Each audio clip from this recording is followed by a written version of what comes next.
Yeah, that's the difference between Scandinavian is Berg and German is Bergs. That's the only difference. So I don't know how the S got added on or dropped off, or it could have been an Ellis Island thing. I'm not really sure, to be honest with you. Um, you know what? That's a really powerful way to start a podcast. I think we're going to start it right there. And what's hilarious to me is I wish I had a camera on both the Scandinavians and the Germans, both like, hey, you're like, this and that, that's not true. So funny. Scott, welcome to the program. Thank you very much. I appreciate it. Thanks for having me. Well, I'm thrilled not only that you agreed to come in after I got to hear you speak not long ago, and you actually came into the studio. It's great to be here, and it's just fun to see the digs that you've put together, and great environment. Yeah, well, what they can't see off the camera is all the dirty laundry and stuff we're moving around. But yeah, it's a work in progress. And you're also in the middle of, we're not going to name the specific day that we're recording this, but at our organization, every so often we bring in our new hires. And it's just, we'll talk, I'm sure, about that throughout the course of the conversation, how important culture is. But it's not only that we have so many so regularly, but they don't know data centers. Right. And so they may know electrons, they may know packets, they may know whatever, but they don't know how data centers make money or what they are or whatever. And so this, to your back, our audience can't see, is this glass wall. And as they're walking by, going back for the internet, they're like, that's where the internet was. That's a data center. They do podcasts in data centers. Have no idea you could do it in a broom closet. That's true. So funny. So true. Well, again, thanks for coming on. Let me, can you start off with when I got to meet you, you said something that made me chuckle, and I always love to hear people's origin stories, Scandinavian or German. I've got German in me and a little bit of Scots-Irish. You said something like, look, I think you said, I've lived in all four corners, but you've also talked about working and or traveling. I don't know if you live, but working and traveling outside the four corners of the U.S. So can you start a little bit there about, you've been in the business for a while, either in connectivity or software development. Talk about that, sort of your origin story. Yeah, I got, it's a story of a lot of good fortune over time. So in 1990, I started working with Bell South in their mobility division, which ultimately rolled up into what is now AT&T Wireless, part of AT&T. And, I was intrigued by the communications piece of society. At that time, I remember our CEO saying, someday 30% of the people in the world are going to have a cell phone. And I thought, that's the most ridiculous statement I've ever heard in my life. That'll never happen. But what a great cheerleading thing to get behind. And, right. Thanks for pumping us up. Right. And here we are now where, if you're away from the internet for 2 minutes, you just feel naked and afraid, and you've got to run around and find some way to be reconnected. Yeah. And so it's just been a really, really fun ride. I started off on the wireless side. I then was a technology lawyer, and I, again, was just fortunate by time. You were a technology lawyer? I was. I need to fix our screening process. I had no idea. You really do. So well played, counsel. Well played. You slipped right past. I never bring that up in the first meeting because I would never get a second meeting. But no, just fortunate in the 1990s as the tech boom was going on. I was in private practice in a technology mergers and acquisition and technology development. And just I got to meet so many amazing people that were doing just crazy, wild things, some of which were absolutely ridiculous and faded from the face of the earth, and others which were just life-changing, right, and have created some of the environment that we have today. And then I finally went to work with a client of ours who was in the wireless business, and that was the primary business. So it was a cell phone carrier called Midwest Wireless. At that time, there were many regional carriers that were out there, and we were kind of the biggest of the small and the smallest of the big. And so like the number 8 sized carrier in the country. And the reason that's relevant is we had to do other things to manage the scale and penetration that we had, but we didn't have enough scale to compete with the Verizons and the AT&Ts of the world on handset and device cost, on our backhaul cost, right, and so we started developing new technologies, like we would build our own backbone networks. And sometimes that was pure fiber that we'd have to develop ourselves rather than just buying from other available telco services and things. And other times we'd use things like free space optics, which, have all kinds of potential problems. If it rains, they don't work very well at all. Right. A, a, a flag starts to wave in the wrong direction and you start to get interruption in service. Right. But it was a piece to a mosaic puzzle that allowed us to be able to solve the communication needs in a very strappy, just way to kind of keep up and overcome the lack of scale that we had versus some of our competitors. And one of the things that we then did is when we were building some of those own network capacities, we had excess capacity and we started to sell that on a wholesale basis and sometimes to our competitors. And just like we did with towers, when we first put towers up, we didn't sell them to anyone. Right. That was a key differentiator for us. And then we're realizing, well, after the 96 Communication Act, they're going to put up a tower right next to ours anyway. Right. So why don't we just stop making the construction companies rich and instead just lease them some space since they're going to be there anyway, and found some efficiency. And all of that led up to then in the early 2000s, after the conversion to digital, it was, how are we going to actually, in our 5-year planning, we're looking out and saying, listen, if we're going to ingest and distribute content, not only is that a huge burden on the RF link of the wireless network, but we couldn't figure out how we were going to transport that data in scale. And so again, we're building out those networks. We knew we needed common interconnection points so that you could get that data at one convenient, cohesive location within a region. And at that time, there were really only about 5 in the country, right? You had Chicago, you had Dallas, you had New York, you had the Pacific Northwest, and then you get down, the Seattle area, and then down into LA, and that was kind of it. And so we created first what was called the Midwest Internet Cooperative Exchange, the MICE exchange. Well, that has to sit in a data center, and that data center needed new connectivity to it in order to create and enable all of the innovation and all of the tenants of that data center and all of the members of that cooperative exchange. To enable all of their innovation to take root, it needed to go somewhere. So right about that time, we sold Midwest Wireless to Alltel, stayed on and ran customer operations for Alltel for a couple of years, which then sold to Verizon. And I was now, again, thankful for successful transactions and they're great. But along the way, I had had the great fortune to work with an amazing group of people, learned so very much, and identified a few problems that it looked like they were going to continue to persist. And one of those was that continuing voracious need for content and have it available in a cohesive, organized fashion. And so we started a company called Neutral Path Communications.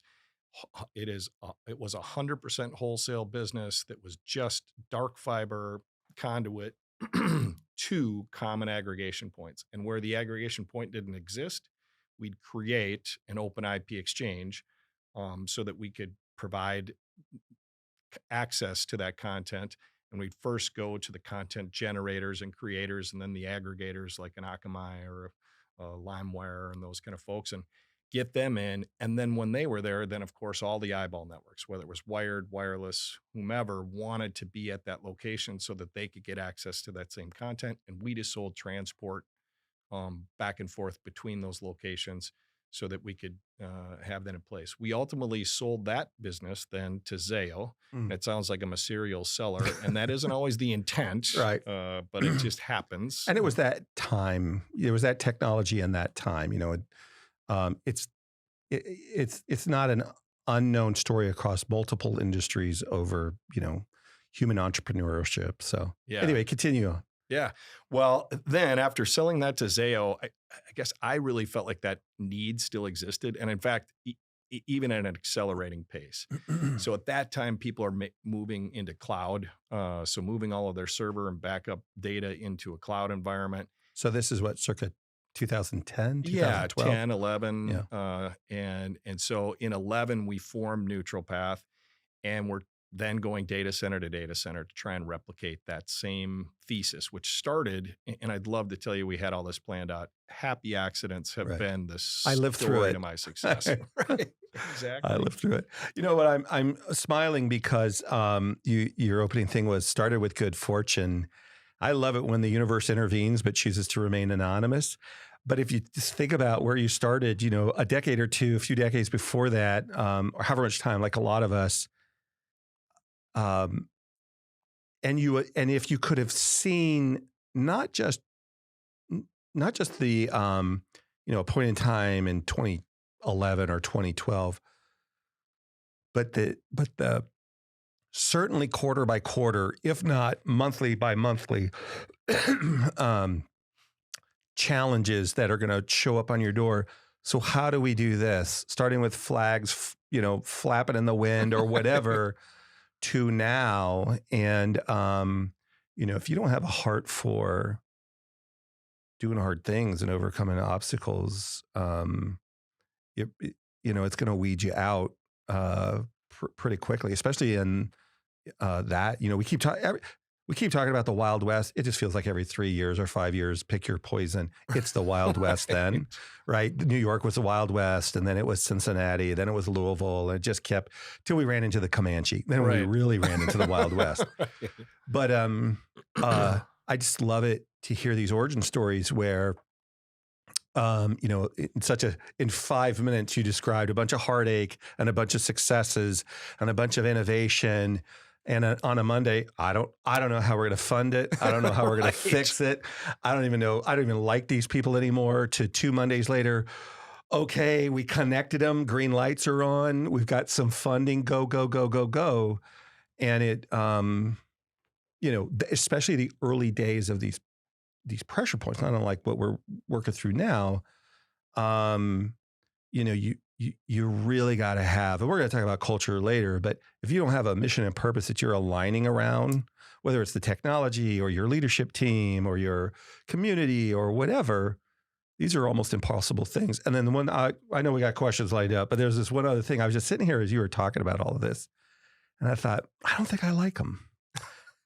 How is this? I'm in the data center business. That's not very sexy, and it's very confusing, and you can't even fool people into what it is. But you're in the dark fiber business. Am I part of the empire? Do I get a TIE fighter? What's going on? Do I what power do I have? And I'm legal counsel, at least at some point in my past. Right. It's kind of a vulgar display of power. I'm not sure I appreciate it. Yeah, it is. It's hard, and it's very difficult to overcome that stigma. But I try very hard. Yeah. So yeah, I just hang around with really smart, nice people like you. I was wondering why the door just opened for you when you came in the studio. So, thank you for the intro. I'm curious, why to be in telecom, whatever you want to call it, if digital connectivity, there's all kinds of words for it, which reminds me of one thing, because I'm very guilty of this. We will run around and we will say things like backplane, backbone, long haul, whatever. If we're not careful, we're stealing all these letters and things from the alphabet, and people are like, I don't know what's going on. I have no idea. So to the degree that we can, I'll try to remind you, you remind me, because we land in our little language, our acronym language, and I understand exactly what you're saying, and nobody, not a machine knows what we're talking about. Get lost in the idiom. So why this is a hard business. I mean, the world that you're describing, data centers are hard, but when you're done, you got this facility, and we're really active in the there's a lot of things that spring out of you when you do the design, the build, and then when you operate, especially in the way that we do it now. I'm fully integrated into a community, and it becomes a different thing. Whereas once you get that orange cable in the ground or those tubes in the ground, until you come back to put more, it's a hard thing. Why did you stay in this industry as opposed to branching into one of the adjacent? So a couple different reasons. I really look at this as an enabling technology that unlocks the amazing innovation that the tenants of data centers can unlock. And it creates such amazing new innovations every day, whether it's entertainment, healthcare, just a myriad of different applications that are enabled. But they do require the nuts and bolts of, they need the building and the power, and they need connectivity between the buildings and the power. Yeah. And so That's exciting. Number two is it is challenging. It is difficult, and the ball keeps moving. Like it keeps moving around in midstream. And so that challenge um, makes it fun, makes it exciting. Like life would get far too boring if it were not for that ball being moved around a little bit. So I know we say that when we're on podcasts and it's calm, yeah, but that is right. not always the case in front of your board or in front of your investors or whatever. Like I get it. And, we're having a moment. I was preparing for a keynote that got disrupted by a hurricane, but one of the things that I wanted to emphasize was forever data centers really weren't being discussed outside of our industry. And if they were, it was in a pretty positive light. Like for the longest time, great tax revenue, all these other things. And the last few years, we're in a lot of headlines, and not always for the reasons why we want, because we don't think they're accurate or fair. Right. That said, one of the things I tried to illustrate was, I don't remember which tool I used, but what are the slices, the big slices of the GDP, the global GDP? And I want to say there was 14, whatever it was. Yep. And it was everything from, how do I help educate each other? How do we provide health care for each other? How do we do energy, whatever, all of these things. And there was not a slice that didn't have some significant impact from data centers. And there is no such thing as a data center without always available power and connectivity. It's just a box. And so you've got to have those things. Because if you don't have those things, you're not connected to the economy. And if you're not connected to the economy, you can't raise yourself out of poverty or whatever. Right. Now, if you've made whatever, or you're in a situation where, look, I can withdraw. I'm one of the lucky few that can withdraw and go, relax and go do my thing. But you're not the norm. And there's so many places where you started with 30% of the world, someday 30% of the world's going to have a cell phone. Well, today, I don't know how accurate the numbers are. I didn't do the counting, but the most recent report I saw is easily a third of the world is just not connected, period. Right. For a wide variety of reasons. And about half of the world still is not connected to broadband. And so, back to mission and purpose and where you're talking about, wherever you are on this, I think there's a just cause or a noble cause, because these tools are amplifiers. They can amplify something for good. It can amplify it to our detriment. Right. So let's build it so it can amplify it for good. And then let's hold each other accountable so that we implement it and we operate it in a wide variety of ways we're going to talk about today. So it can lead to human flourishing. 100%. 100 years ago, there was a belief that if we were going to have a true economic boom to continue to be sustained coming out of the Industrial Revolution, there needed to be electricity and there needed to be telephone from rural markets back into the core cities that were involved out there. Right. And that's happening again. And it's really the same thing. We need communications and we need power to be able to enable data centers, and then to be able to enable communication amongst the folks that are living there. Otherwise, they're all going to flock back to the cities. And unfortunately, then you've got a pressure point, because then you've got such a concentration of power in those core dense markets that it gets to be difficult to sustain. So, as it continues to push out, it's what has to happen to get to more of a distributed compute model and to be able to go to where the power is, but then you need the communications infrastructure there as well. Yeah. But that's scary to people, right? Yeah. I mean, and we at the end of the day are there for the people. We're not doing this just for ourselves. We're there to try and help a community continue to flourish, grow, and enhance their capabilities. So without the people, it means nothing. Right. But it's scary to people, right? Because we're talking about adding a whole bunch of new power into their backyard. And where's that power going to come from? Is it going to be a big, dirty coal plant that's going to be scary to them? Is it going to be a really clean but nuclear plant that's very, very scary to them? Right. Even just the transmission facilities. Are you going to come and eminent domain my backyard in order to get the transmission facilities between, the power supply and the data center location where this is going to go? And then finally, same thing with the communications infrastructure. Are you going to be digging everything up, including the roads and going under the roads? and just it's disrupting my day, and all of it is super scary. And I Right. think it's incumbent on us as an industry to just be proactive, because there are some inconveniences when Right. you are developing new infrastructure that's going to support this next generation of innovation. But there's a lot of misnomer around that and Right. hyperbole around how disruptive that really is. And the more we can be transparent, and the more that we can be open and welcoming, and then embrace the desire that folks have to get to the end applications, and then what's the reality about the risks as we continue to build out the infrastructure that enables it. I completely agree.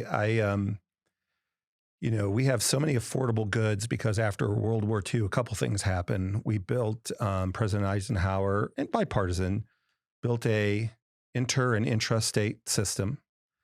There was a lot of concern at the time, for sure, and there were unintended consequences and a lot of success, but allowed us to move goods and services around our country. We were really the only manufacturing power on earth at the time. Right. We had really the only operating merchant marine fleet in the world, and we had to build out harbor infrastructure and all of these other things. And at the time, it was very disruptive. We don't even think about it now, generations later. In fact, now we've got to refresh a lot of this infrastructure, but it enabled the greatest economic. And this is the thing. This is where I always can get tripped up. People are like, yeah, it's just about money, you greedy corporate. That's not what I mean. That's not what we're saying.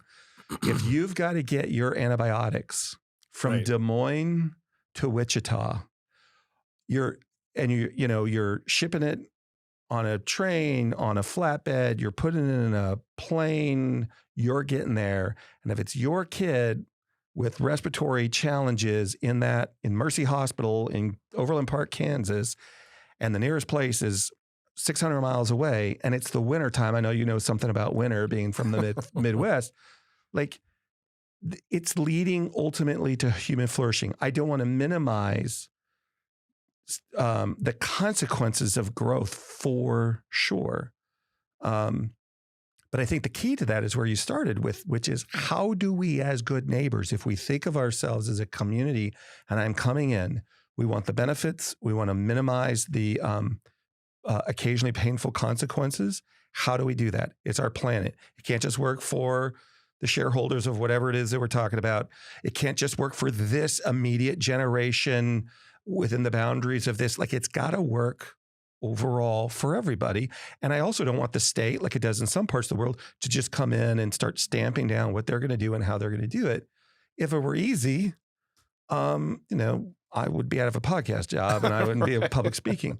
But it is, but you do have to be all in. And if you're not all in, and you don't have to be all in every day, but if you're in a team, that team's mission is it's all in, right? In the military, we have this thing called the commander's intent. And so I know what my mission, I got two big jobs: mission accomplishment, troop welfare. These are the things. You lose one or the other, well, then you've lost. That's the end of that. And I know my operating parameters: Geneva Code of, or the Geneva Convention, Uniform Code of Military Justice. We train. And so now I can move forward, left, right, back, whatever I got to do within these parameters, because I understand the mission. I got my commander's intent. And to the degree that we have those kinds of conversations, not to bring the military into this, I just think that we're more successful. I do want to get into AI and machine learning, because it feels like in the era that you described with connectivity in general, very few industries really, probably even a lot within your own industry, are like, why are we doing this? Like, email, why are we mailing E's? Did we get rid of the, what happened to ABCs? Like, they're out, are they all over at Sesame Street? These things, like, we couldn't conceive of, at the macro, we couldn't conceive.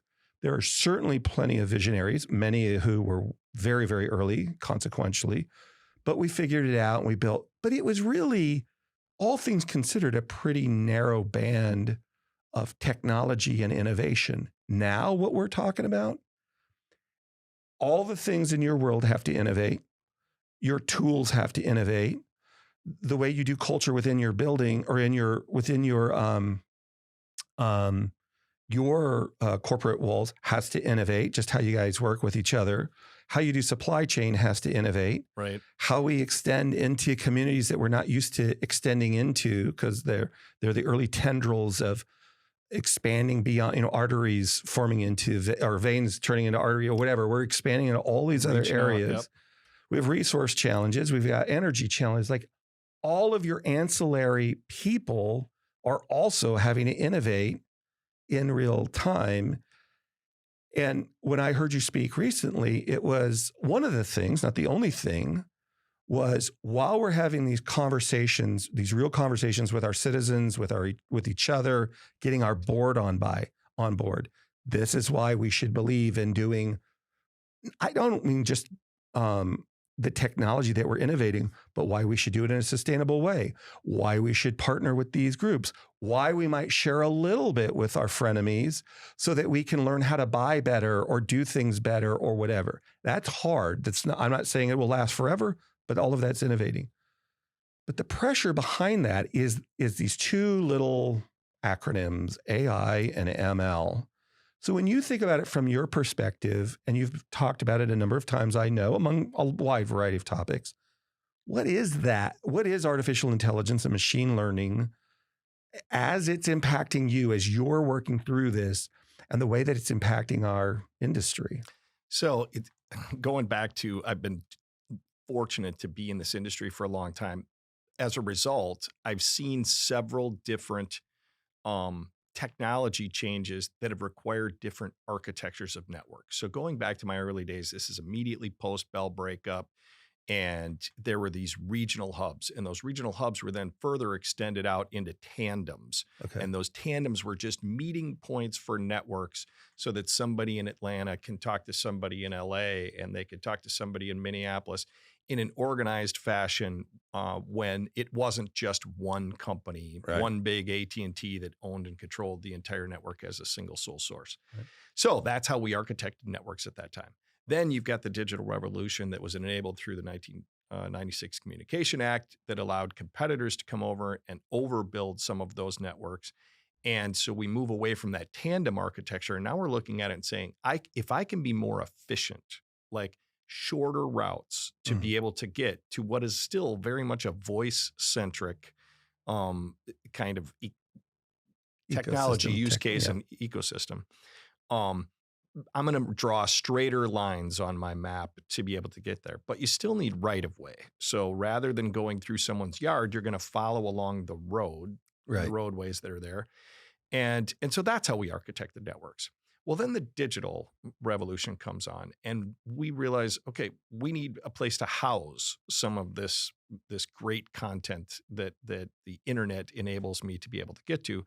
So now these indirect paths weren't the most efficient way to get to that content that really needed to sit in the most direct line that we can. So we don't have stuttering and slowing and buffering.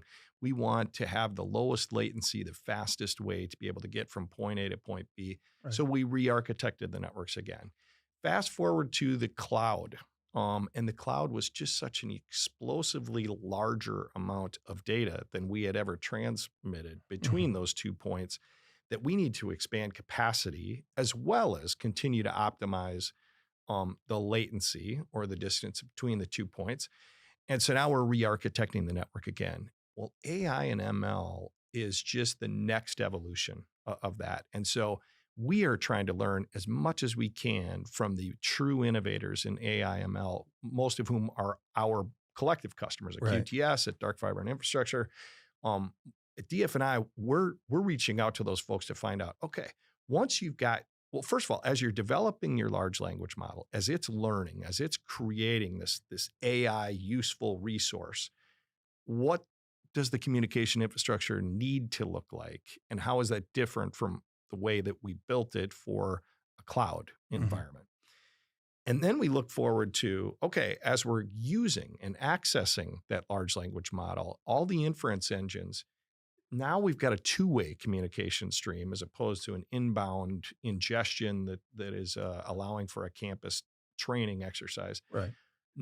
when that happens, how is that going to change? And future proofing our network architecture and capacity to meet those needs going forward so that we're not what is holding up. We, as the developers of communications infrastructure, are not the ones who are holding up the innovation that can be absolutely transformational. And again, I'm not smart enough to know all of the amazing things that AI is going to do for people. Mhm. But if we are, as an organization and as an industry, able to get out of the way and let it do its thing and do that as quickly as we can, that's where I think we can contribute and be helpful to all those folks so that we can unlock that innovation. You guys have to be a little paranoid, and let me tell you why, I think.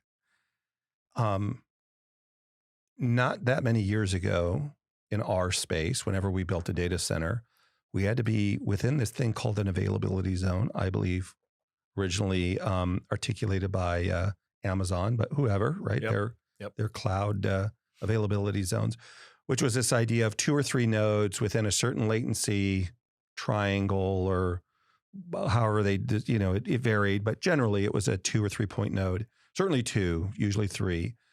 And it was a certain distance, and it had redundant fiber paths to it, and et cetera.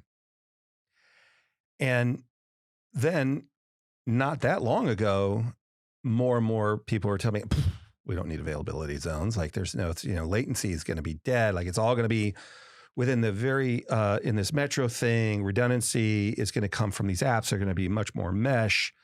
And, we're going to have all these big training things, and they're going to be in Toadsuck, Arkansas. And it's, Right. it's just not going to be a thing. And then the other day, not the other day, but probably 6 months ago, it was like we're Paul Revere, the availability zone's coming, the availability zone's coming, because everybody, again, is talking about, yes, training's going to be massive, but the margins are going to be tiny. The money's going to be in inference. Right. By the way, let me pause there. So when you and I talk about training and inference, I'm sure this has come up a number of times on my podcast, but could you just articulate in your words, just briefly, when you talk about AI training or you talk about AI inference, what does that mean for you? Yeah, when my mom, a wonderful 84-year-old woman, wants to understand what I do because she has literally no idea what I do, I love that she wants to know. She does. She's just hugely interested and just wants to know. She probably started off with, well, since you screwed up that law thing, what are you doing now? Right, exactly. I try to explain in my simple knowledge of how it works. AI is simply a large learning application in and of itself. So, I try to explain to her, this is just a computer that is teaching itself all the time based upon all of the available data that it can consume. Right. It's trying to teach itself. That in and of itself doesn't do anything until so that's your large language model. That's your learning case. But it doesn't do anything until you get to the inference. The inference allows you to put that into a practical application. So now the classic example when GPT originally came out is I want to write whether it's an email or a book or a memo. I've got these facts. I've got this opinion I'm trying to get across, and it could just spit it out for you. But there had to be something that triggered that request. So the inference creates that trigger for the request. Now it's just so fun to watch all of the amazing things that it can do. I mean, it's, these specific models are creating music, new music. It's kind of scary for those of us. I see you've got a guitar in the background. I'm a struggling, awful, but very, very frequent musician that likes to play around. And if I write a little song, I think, boy, that's pretty cool. And that's an intensely human thing. AI can write music. It's writing original music. So again, you've got that combination of this is super exciting, but it's also a little scary. So give some examples like that. And that helps my mom anyway. So maybe it helps some others. Yeah, that's a great description. Where I went, where you guys got to be a little paranoid, is that it with regularity and many times surprise, we've changed, or this is the, just the other day, somebody was telling me we're going to have a very hard to get, highly regulated energy source in 5 to 7 years. Like, this is going to happen. Right. And I look around at the other people in the room, and they're just like, Right. not exactly. I suppose if laws of physics, Newtonian physics don't count for sure, you know. But they also, word of caution, at least for myself, was I remember, I can't find it anywhere now, so and people just gonna have to take my word for it. But there was a conversation, either it's been a while, but it was either told or I watched it or read it or whatever, where there's a group of men that saw changing geopolitical situation, and they sat down with other leaders in our country and said, "Hey, look, we need to rethink our Navy. We need to rethink certain things." And these are the requirements we think. And they were like, first of all, you can't make something that big. Second of all, like there's just not enough raw materials, number one. Number two, there's no place to build it.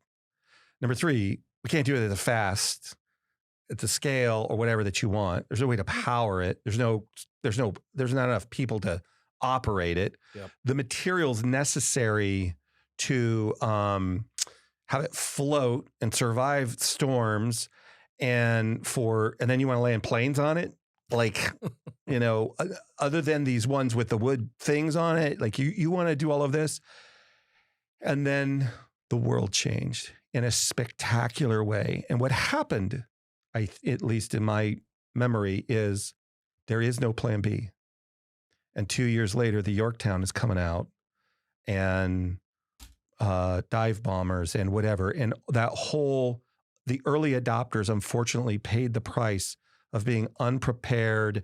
My grandfather was a P-51, so European theater. Yep. My father-in-law was airborne. My other grandfather was infantry.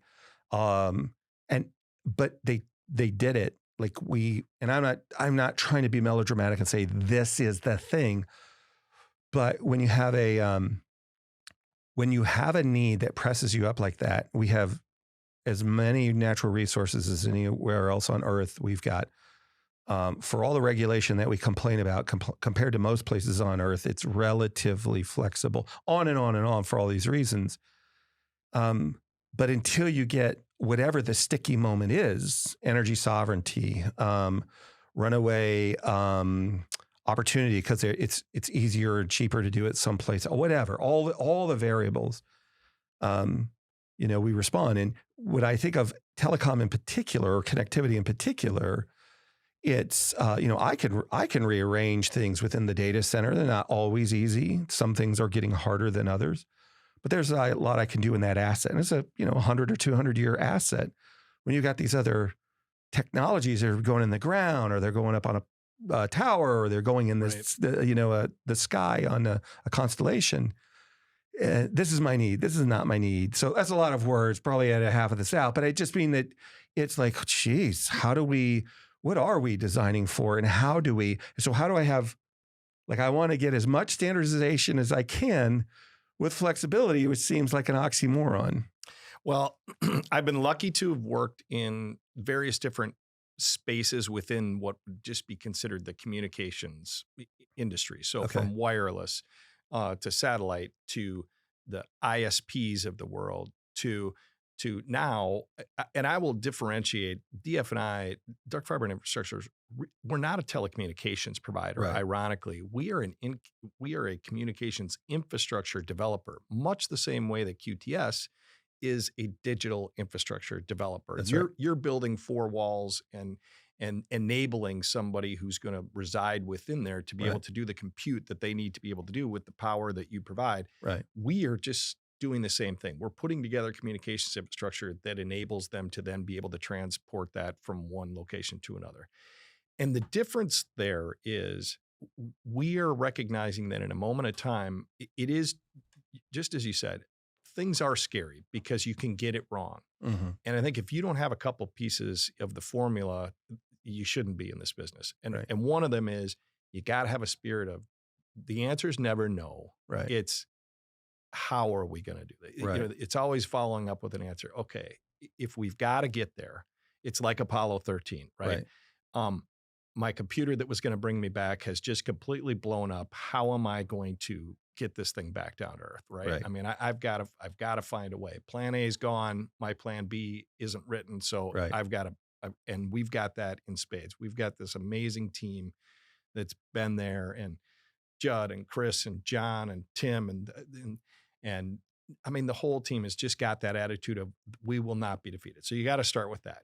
Number two, you've got to be curious. You've got to go to your customers and you've got to try and learn as much as you can about what are the challenges they're facing. How do they see things 5 years down the road? And where they disagree, then you've got to be able to make some educated bets. So if we had an architecture again, the way that it was in 1990 when I started in this business and we were routing through tandems, none of this stuff would work. I mean, it just would not work. Yeah. And so we've had to just make some calculated bets about re-architecting over time, but it's not new. Like we have done this kind of stuff before.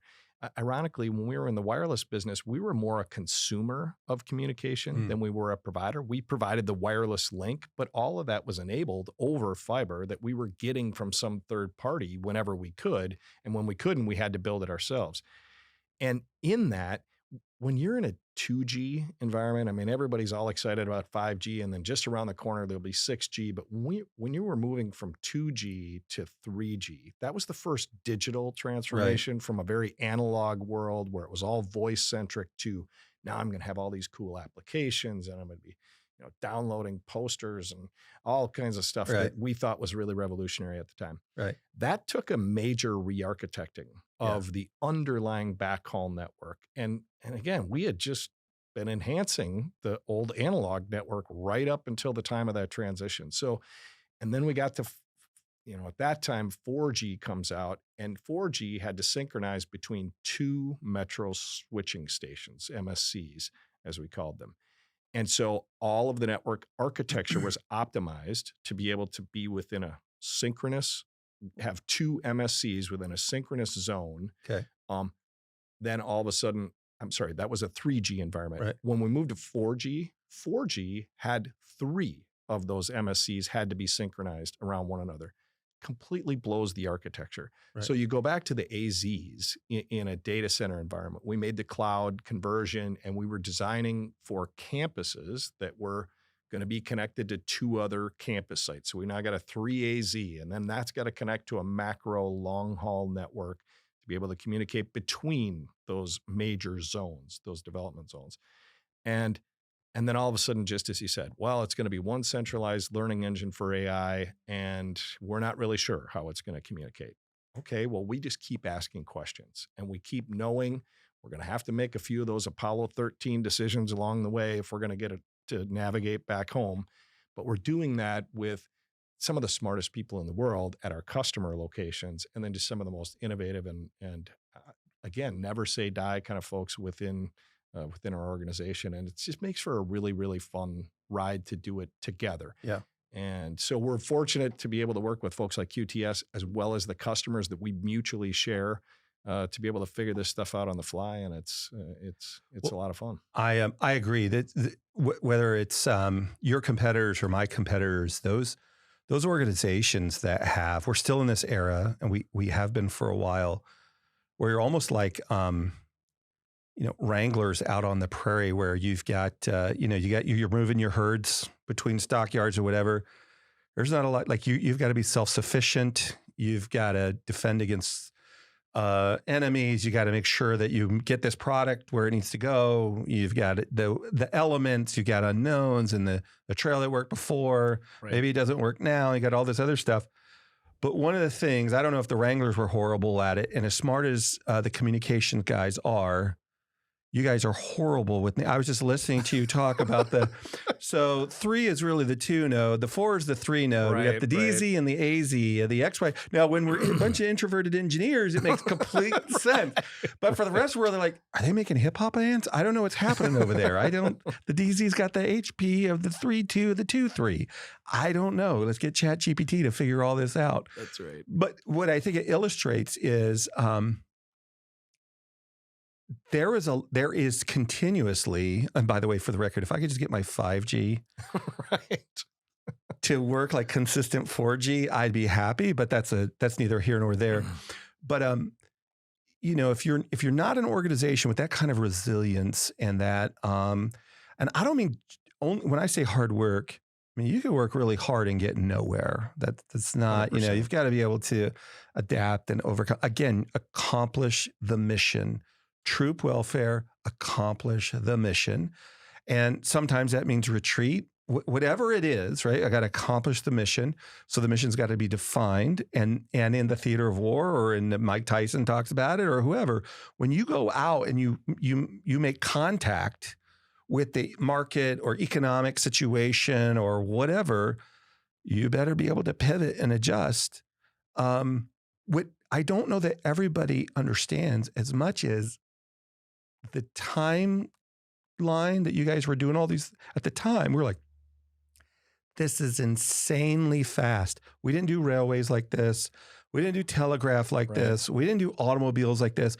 But back in the automobiles, they're like, this is insanely fast. We didn't do buggies like this. We didn't do, water wheels like this. We did. And now when you even further compress that with all of this opportunity, we're talking about artificial intelligence and machine learning, it's compressing it even more in not just scale, but speed and compounding that. So all of these technologies that we've talked about, most of them, certainly the things that crisscross the country or go from, the Southeast to the Midwest or whatever, most of that is been there a while. And the things that they're riding through, the conduits or the right-of-ways, are pretty full, just like our existing freeways and that we're driving around on. And those have to be maintained, and they were built for certain type of infrastructure, and now we need to whatever. And so this compression of time, the scale and the speed that this is all going on is not insignificant. And so I guess I say that to ask, in power, when we talk about power all the time, it in our world and everywhere, but really in our world, we talk a lot about what are going to be the right energy sources. And there's a whole spectrum of them, but they got to be able to fit the application. So we want them to be as clean and sustainable as possible.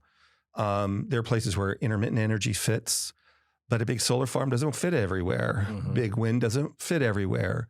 Natural gas doesn't fit everywhere. Right. We're trying to replace coal, hopefully with nuke or something, but whatever. They don't fit everywhere. But we've got an exponential demand on power. We're trying to electrify everything, not just data centers. We're trying to reshore manufacturing. Right. We've got all of this going on while we're doing ridiculous innovation in efficiency.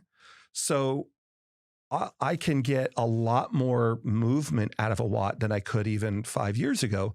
But I need exponential more watts. So we got all of this going on. So I guess as I look at the communication infrastructure, either that needs to be upgraded, supplemented, or just replaced. Mm-hmm.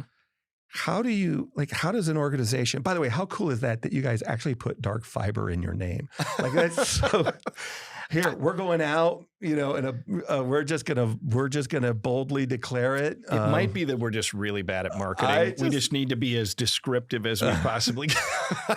So how do you build that? And the second part of my question, I'll be quiet and let you answer. We started to touch on this earlier. We're building these campuses out into more and more rural areas. So you've got the pressure of the metro and the existing standard areas that need to be developed within the facility, and then the campuses, which is this newer phenomenon. And then the traditional things of connecting cities and now going out into areas that we hadn't gone out to before. Mm-hmm. So how do you divide and conquer? Do you pick a slice that you're going to focus on? And is this concern real or I'm not a communications guy and it's much ado about nothing? No, it's very, very real. And there's several different aspects to it. So number one, it is chase the power. So there's existing power sources that are underutilized today. And obviously folks like you are going to put the data centers in locations where that exists. But in other cases, it doesn't exist, period. And so they're going to have to increase generation capacity. They're going to have to increase the transmission to get from wherever that generation is to the land that would be suitable to have a data center on it. And that's new build stuff. So again, that has to be brand new communications infrastructure developed by someone. Right. one of the things we're trying to do is be as responsible as we can with that. And it's not just what people might think of as traditionally green kind of development, although we absolutely try to do that. We try to be as conscientious as we can with the right of way because we're digging it up, right? We're putting this stuff 5 feet underground. You're digging up the ground. You're trying to get it back to its original condition as quickly as you possibly can. But secondly, there is only so much of that right of way out there, and frankly, back in 1990, when we were developing networks, we didn't think about that very much because there just wasn't as much that's in these right of ways. Today, you've got several different cables that were put in there. You've got additional water infrastructure that was put into there. You've got your natural gas systems that all run in that same right of way, and it's a limited amount of right of way. And so at Dark Fiber and Infrastructure, we're trying to be as efficient as we can. So we're putting in a single system that's available to those folks who might be our competitors or be perceived as our competitors, the actual telecommunications providers, but also to the end users. So if there's somebody who's sitting within one of your data centers and they have the capability and they want to operate their own optical network, they can use a pair of dark fiber that goes from there, then hits a common interconnection point. So just a hub and spoke where they can grab some other fiber and get to some other destination. So if they're sitting, right in Atlanta and they need to ultimately create a contiguous connection back to Los Angeles, we're providing a piece of that. So we're starting at the data center and we are building it back to those common points of interconnection so that you can just extend it out to the rest of the world. That has to be done new by someone. We're just trying to do it as efficiently as we possibly can, which does provide a cost benefit. It provides maybe the most important thing to the developers of AI and ML, which is the time benefit. They are so voraciously trying to win the race to get their applications in place, up and running, and operating as fast as they possibly can. And so the long poles in the tent are the land, the power, as you brought up, and the communications infrastructure. And we want to deliver that as quickly as we can to be able to unlock all the innovation that's sitting behind that door. These races aren't new, but it feels like this race is almost like the space race, like, oh, look, they got a satellite up.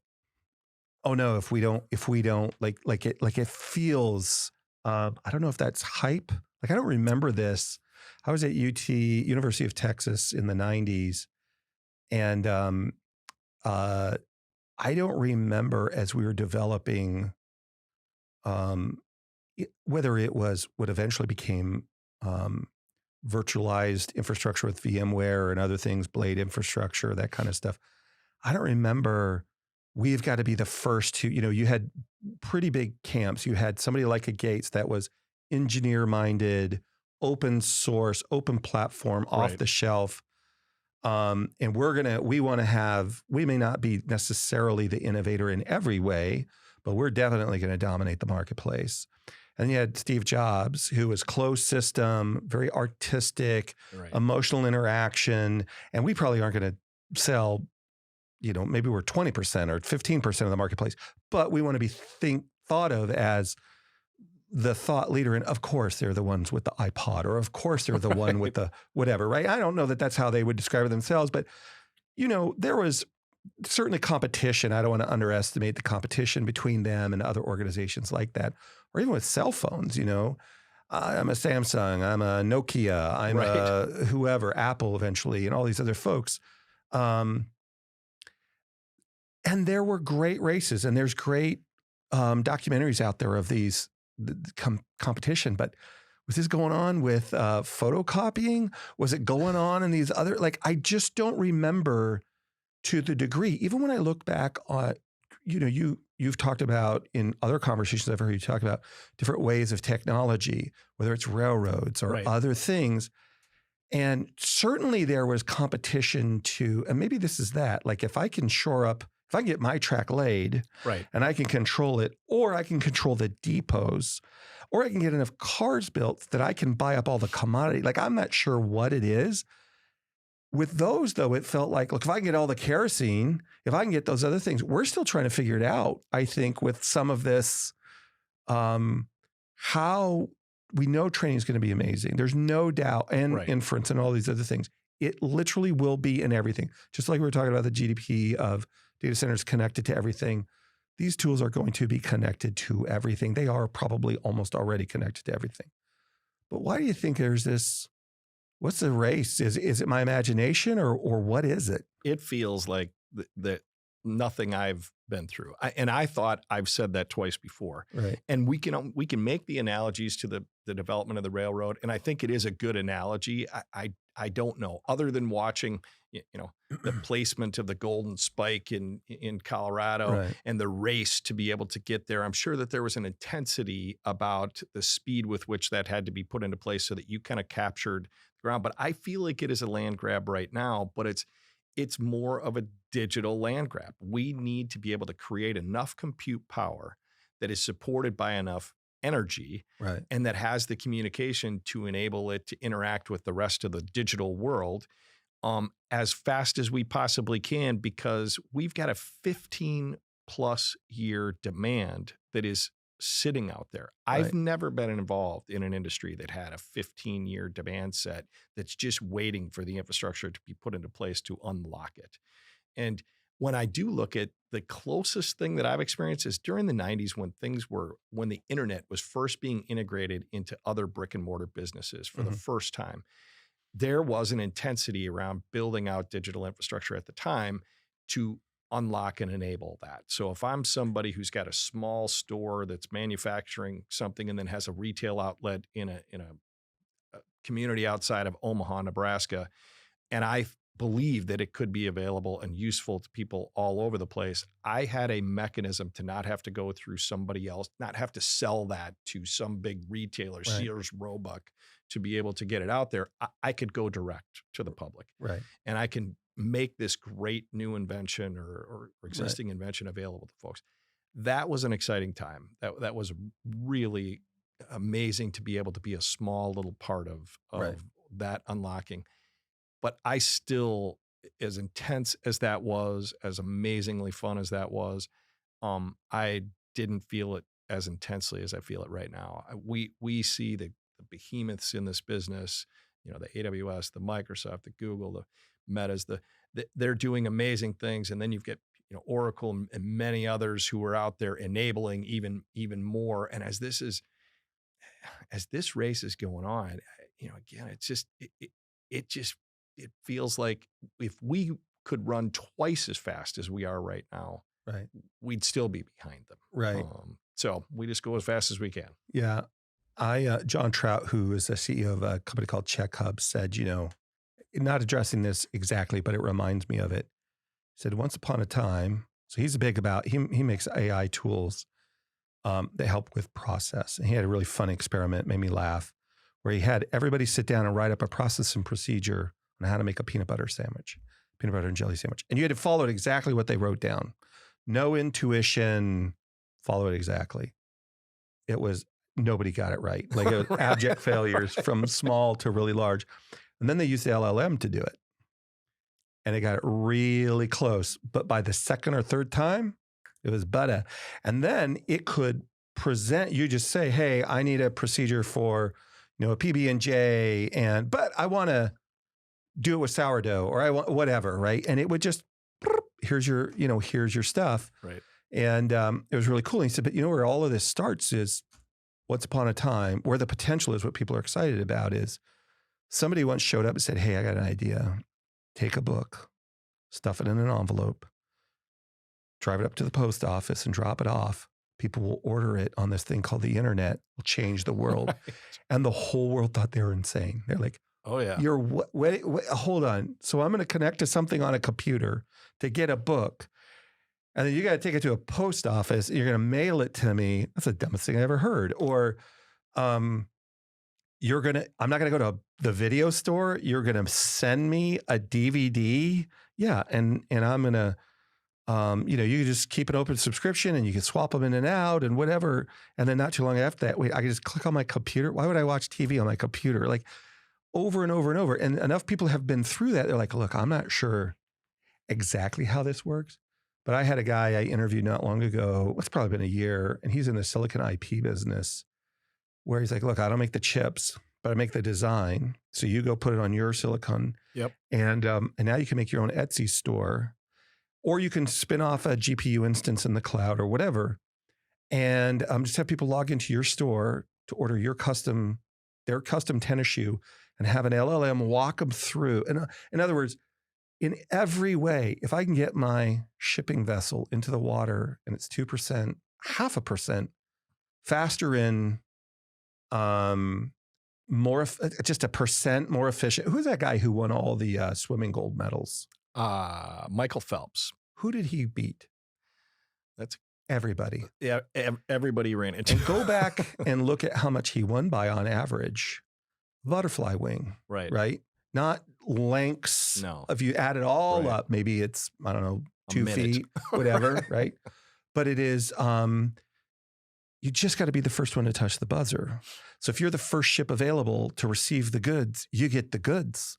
And those first, so the whether it's the economic or the healthcare or the whatever it is, if I'm a leader of a country where I can get a constellation up and I can get connectivity and I can get access to remote medical surgery, in every single one of those 14 or 15 pieces of pie is impacted, not just by data centers and the things, we're housing the opportunity for this.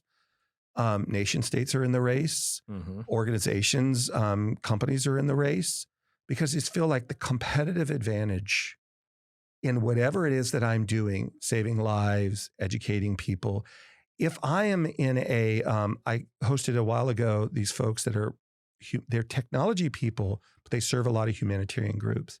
So, can you imagine being out in the middle of a war zone?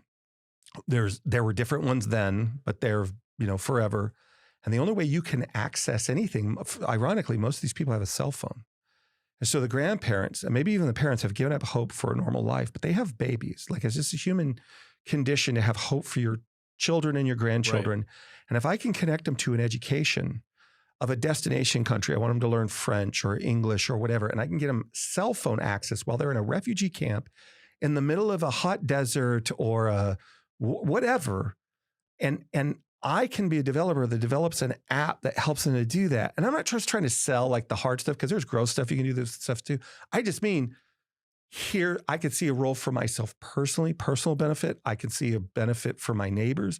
I can see a benefit for my village, for like on and on and on. And I can also see a detriment if somebody else wins the race. And maybe it's somewhere in there, but it definitely, I've only been in directly or indirectly related to this for about 25 or 30 years myself. But it's, I can't find anything that feels like it's as similar. Yeah.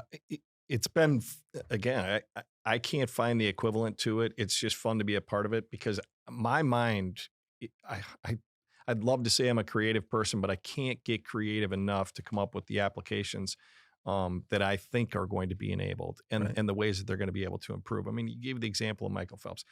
Michael Phelps, at the end of the day, he's an amazing athlete, has this huge heart that I guess pumps more blood than a lot of other people's. But at the end of the day, he had to have a flawless process to enable him to win by a fraction of a second every time. If we can apply that kind of improved process that by utilizing tools like AI and ML, so that we're able to, instead of, we might struggle to say, listen, there's a bunch of people in Central Africa that don't have access to clean water on a regular basis. And we just look at it and say, God, it would take this long to get this many truckloads of water out to this location.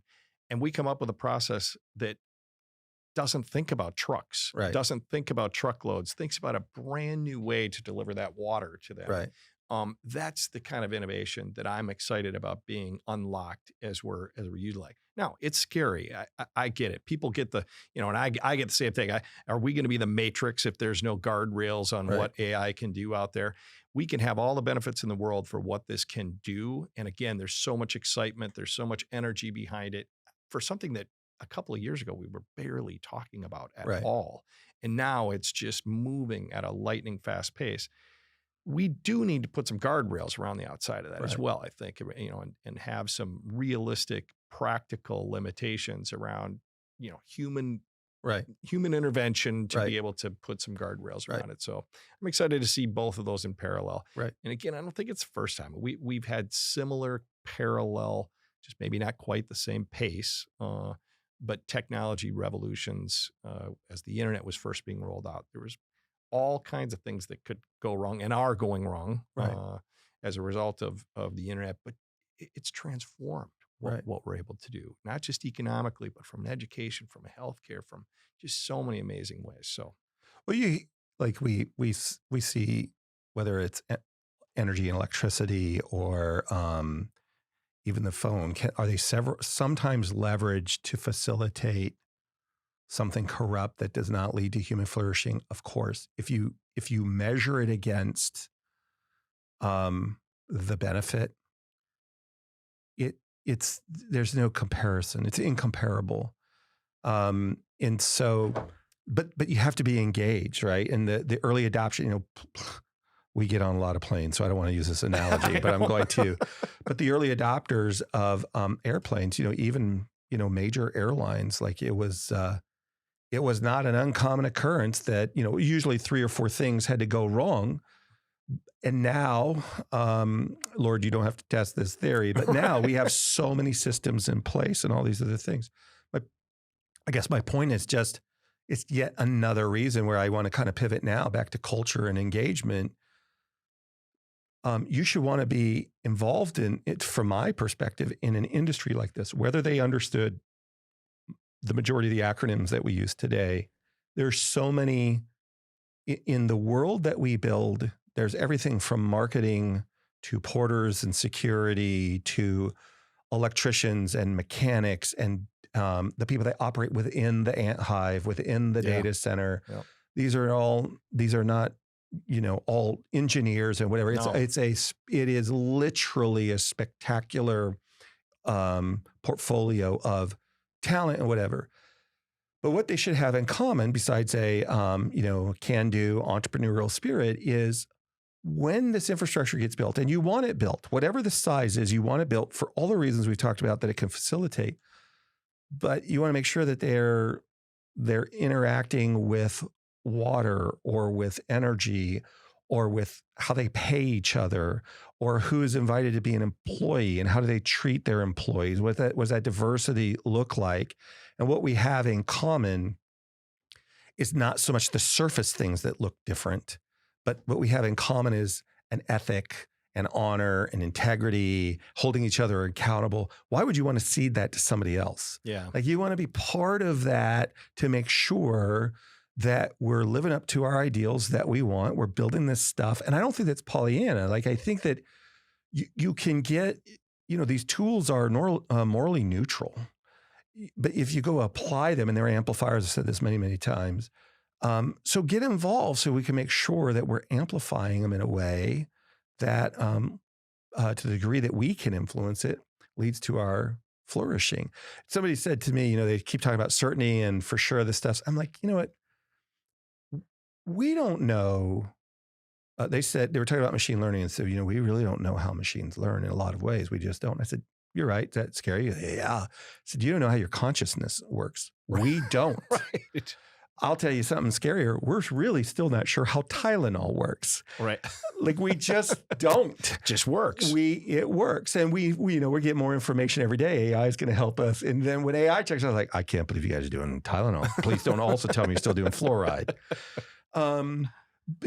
Antibiotics. Antibiotics was, but when it hit World War II, it was 20 years before that. But when it actually got deployed in the Second Great War, it was like you take the penicillin for anything and everything. And now, we've seen, wait a minute, because we're early adopters, we're not anti-antibiotics or any of these tools, but how do we apply them? Now that we have more information, gazillion lives have been saved by these things. We've also had the unintended consequence of super drugs. So or super viruses or whatever. Yeah. And so you just learn and you learn and you learn. It saved untold millions of people. We'll continue to evolve them. but you've got to be engaged in the conversation and make sure we're applying it ethically and whatever. And I don't want to just come rolling into an area and just say, look, it's all about economic benefit. This is for all of our flourishing in a wide variety of ways. Yeah. In that culture, I love that you brought it up that way. There's the macro culture within the community. I mean, at the end of the day, I love this country because it is a culture in this country Right. of innovation, growth, and opportunity. Right. And on a micro level within our organizations, we can live in that environment. And I've been so fortunate to have to have worked for companies that really respected that, fostered that, allowed you to be able to innovate on your own, gave you the opportunity to be able to try and excel. And I hope, and we're certainly trying to replicate that at DF&I. And we're also excited to work with partners who have that same spirit of innovation, because at the end of the day, all we're doing is trying to enable applications that are there to help people. And if we are limiting them, if we're restricting them or constricting them, why are we here? Like, there's lots of other things that we could be doing. Right. Why are we doing that? For us, it's exciting, and again, just thankful to be here and have partners who share that common vision of innovation and opportunity. Yeah. Well, I think it's really cool that you guys are so confident. You literally put dark fiber on your chest. That is just, that's really, I didn't even think about it before we had this conversation. I'm like, wow, I've got swagger, but mostly I'm just an idiot. That's pretty, Yeah. We that's throw really that cool. stuff out there and we think I we're know. really, really cool. But at the end of the day, the funny thing is we could have called ourselves the plumbers of the internet, because that's basically what we are, right? We're Dark building fiber little is way more tubes. sexy. Yeah. I have a last question, then we'll wrap up. But it was many years ago, I was at University of Texas Medical Branch. I was facilitating a conversation with, I don't know, several hundred IT people. And I had only been in the IT space, like really, not casually, but professionally for a few years. And people kept bringing up this idea of dark fiber, dark fiber, dark fiber. And I was looking around the room and I asked a couple of my buddies who were, we were primarily compute people. So we weren't really, there was no communication stuff yet. In my world, it was, how do I get the backups to work? How do I get things patched? Firewall rules, whatever. Ironically, we didn't even have firewalls on our T1s, which were screaming. Right. We had like 3 of them. I'm not saying that led to a lot of online gaming at the University of Texas Medical Branch. I apologize. But I remember asking the room, I'm like, well, you know what? I did a poll of questions. My sheet was empty. And what the room wants to know is, what's dark fiber? And I was dead serious. And they laughed kind of for a moment, but easily half of the audience had no idea. And the guy's like, what's fiber that's not late? So they explained what it was. And we're like, that's it. So we think it's this big mystery, like like a Star Trek, the globules are moving and it's going to form into something. I'm like, it's just, you just haven't flipped on the light switch yet. It's so disappointing. But I think it's really cool. Hey, look, I don't want to say your crystal ball. We've already established you guys are a little paranoid. But looking at the next 2 or 3 years, you've got your mission in front of you. We've talked about the concern of the existing infrastructure, whether it's directly in your world or not, but the communication infrastructure that has to either be updated or evolved, invented. What does the next few years of innovation look like for you guys? Do you think in a really practical way, whether it's DF&I specifically, it's your closely adjacent frenemies? And then how do we get better, I guess, sort of to wrap it up, like, what do you want to make sure we come away from this conversation holistically as? What would you want somebody, not necessarily in the communications world, but just connected to this stuff? Think about it in sort of their call to action. So those 2 things, innovation or whatever you think, the pressing things on you in the next couple of years, and then sort of a call to action for us. So I got to give just a little bit of a background to my answer to that question, but it's a great question, because there's going to be a lot of infrastructure developed in the next 3 to 5 years, as there has been in the last several years. But I'll break the communication piece of that into 3 zones. You've got the last mile, the stuff that's actually going to a home or business. And that's one group. Right. And there's a lot of talk about the BEAD funding that is the government helping to pay so that we ensure that we've got that for the consumers in the areas that aren't connected to the internet right now. And there's lots of important reasons to do that. That's not us. Like we're not involved in that at all. The second is the opposite end of the extreme. You've got this old network connectivity that we call long haul. And all long haul means is just like the roadways, when you need to get your bananas, or in our case, your bits and bytes from New York to Chicago to Seattle to LA to Dallas to Miami and then back up to New York, there's this long haul network that provides it. A lot of that long haul network was developed decades ago, and it's either aging and consequently it's losing some of its transmit capabilities. Number two, it's been cut into, and each time you cut into it, you create a little splice point that makes it less effective. Or third, it's just used up because what we put into ground 40 years ago was supporting a lot less data that's going across than is needed right now. So that long haul network needs to be updated. And then there's this middle category, and that's where we spend most of our time. And it is, you can call it middle mile, you can call it metro or broader regional network connectivity. And again, the architecture of that, how you design it, is changing as we speak because we are both chasing power, because the power is really the long pole in the tent to enable this next generation of innovation. And so we're having to put that middle mile into another area, but we still need to connect to the long haul networks. And so when we're architecting it, we're looking at, should we be enhancing and expanding a piece of that long haul? Probably, we're not going to go out and build from Chicago to Seattle to LA. But if we have a piece of that and we are efficient with the use of the right of way and the capital that's entrusted to us, and we can make that a piece of a larger network, then that's efficient. That's efficient use of right of way. So those are important things. That's part of the innovation. That requires sometimes that we need to have different discussions with the customers. Like sometimes we're competitors, or if it's the content companies, they had a way that they're used to buying when they were buying regular telecommunications service. And then when it moved to just individual pairs of dark fiber, that's different. Now, when they're wanting their own dedicated cables, like large cables, 6,000 strands of fiber to support the amount of data that's feeding these AI compared engines. To the original 12. Yeah. I mean, it's just. And each one of those strands can be fractionalized into 96 independent channels. And then each one of those channels used to be a 1 gigabyte channel. Now you can put 800 gig on each one of the channels. The math starts to just be mind blowing. And it's not enough. And it's more and more. Because we have, what a lot of people don't understand, I know you do, Scott, is that it's additive. This is not gazillion more people. Even if we added all the rest of the planet, so that'd be a 30% to 50% more traffic. These are machines. Your thermostat is arguing with the microwave about what's in the pantry.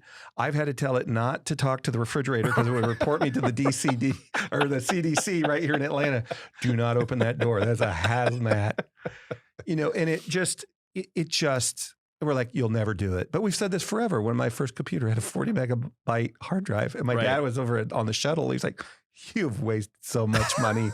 I can't even believe you got a 40 megabyte hard drive. You're never going to use it. You'll never use it. And that's when you had your printer. Like if my printer from my house in 1991 went off today, we'd go in the active shooter protocol right now. People would hit the ground. But it's, so yes. So we've got all of this. We've got to get it in the ground. Are we going to get it in the ground? So again, that's the innovation piece. That we have to architect it differently, and then there's going to be some different business models that get there. But I think the second piece to that is the entire digital infrastructure ecosystem. So again, it's the power, it's the data centers, and it's the communication. it has to be developed. And so if there's a parting message, I just think we have to be proactive about how we are communicating to the broader public, because my wonderful 84-year-old mother, who I talked about earlier, Yeah, she gets nervous when people are digging in her front yard. for sure. She gets nervous when she hears about a small modular reactor Right, somewhere in the immediately available right, vicinity of her home. And again, we need to dispel the myths, but be transparent about the truths and not be reactive in that after somebody's already gotten fearful and excited and gotten misinformation. It's much more difficult to displace misinformation than it is to just provide accurate, timely information mhm, and be transparent. So I think we as an industry need to come together. We need to have those discussions, both about what's changing in how we're deploying, what's changing in the business models for how we're deploying it. But more important than either of those is how are we collectively going to communicate to the community about what is really going to be the impact. And that's a real live thing. There is right, going to be some impact. Here's the benefits that offset that impact, and dispel the myths yeah, about what some of these unfounded risks are.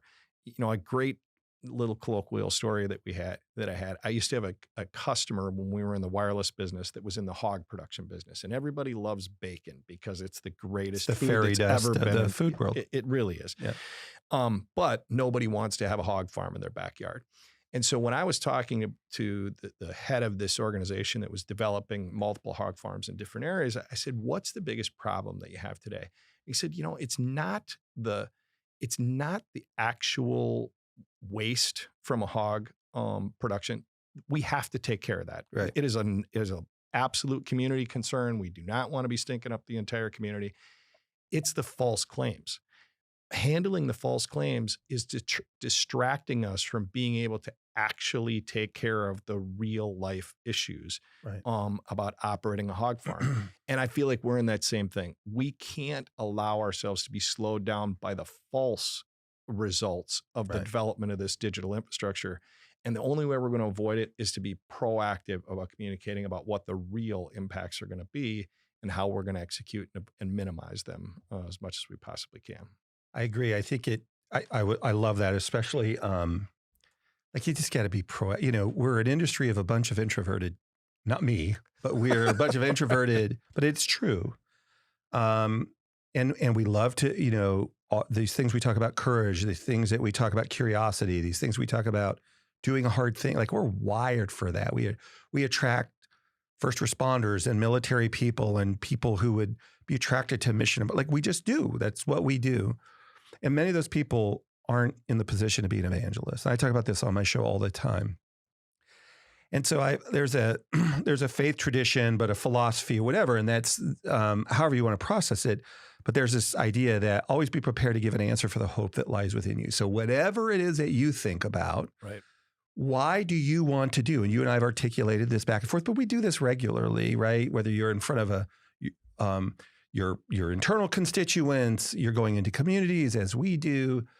And we talk about it regularly, and we've learned embrace the suck, go right into it. Don't just show up with your pie charts. We're not trying to bamboozle anybody. This is the opportunity we see. Here's what we like to do. How do we do this together? Are we interested in doing this together? And what are the hard questions you want us to address? And let's walk through them and see if it is a fit or whatever. When we do that, we find that people, they're way more interested because they want the benefits, but they don't want, I want to minimize whatever these consequences are. And in the same way that we have a representative republic for a country, like I don't just want mob rule. I want a thoughtful give and take. And I'm not trying to be disrespectful of there are people, and sometimes it's me, that are dissenters no matter what. And sometimes I'm elegant enough to carry the day, and other times I'm not. But I just want people, you don't have to use all those words. Why do you want to do this? What is the benefit for this bacon? Here's my little anecdotal story. When we were kids, we got moved to North Dakota for about a year and a half, almost 2 years. We were 40 miles from Canada, 40 miles from Minnesota, little bitty town. And our friends, we had zero experience. So we're there from California or wherever we moved there from, invited us to their hog farm.